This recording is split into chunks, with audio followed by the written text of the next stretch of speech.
Ida for not wanting a relationship with my 16M grandfather, 66M, after I found out just how horrible he was to my dad, for 6M.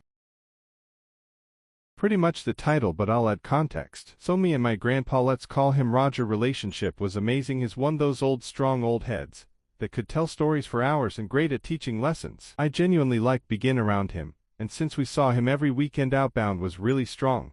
Added with the fact that I am his first grandchild, I was practically his favorite, with reason of course. My dad and Roger's relationship, however, has always been distant.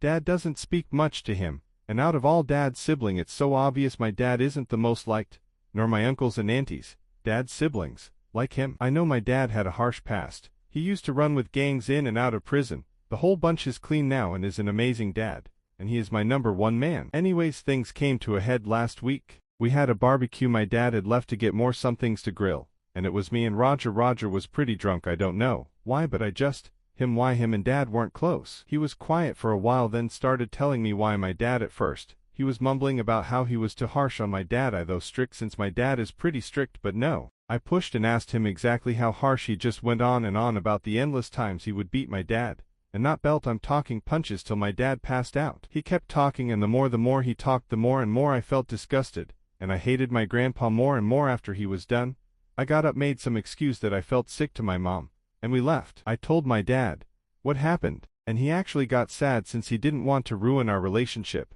me and Roger. But I told him it wasn't his fault, just Roger was a monster. Dad said I don't need to cut Roger off for him, but I don't ever want to see that man again. Dad and Mom respected my wishes. Things are becoming heated. My grandpa has been calling and harassing my dad, saying Dad, turned her M against him, and asked if he's planning to do the rest with my other siblings, Mateo, 1 for M, Carmen, 1 for F, and Rayanne, 1 F, which my dad said no. Grandpa knows that apart from me, if Mateo and Carmen found out, they would cut him off the same. The twins are practically attached to my dad, especially Carmen, but my dad hasn't told them, and I don't know if I should. Yesterday my cousin Jay, we go to the same school, told me how much I'm hurting my grandpa for holding grudges for other people, for things in the past. I don't know, they keep making me feel like I'm the bad guy. So Reddit, Ida.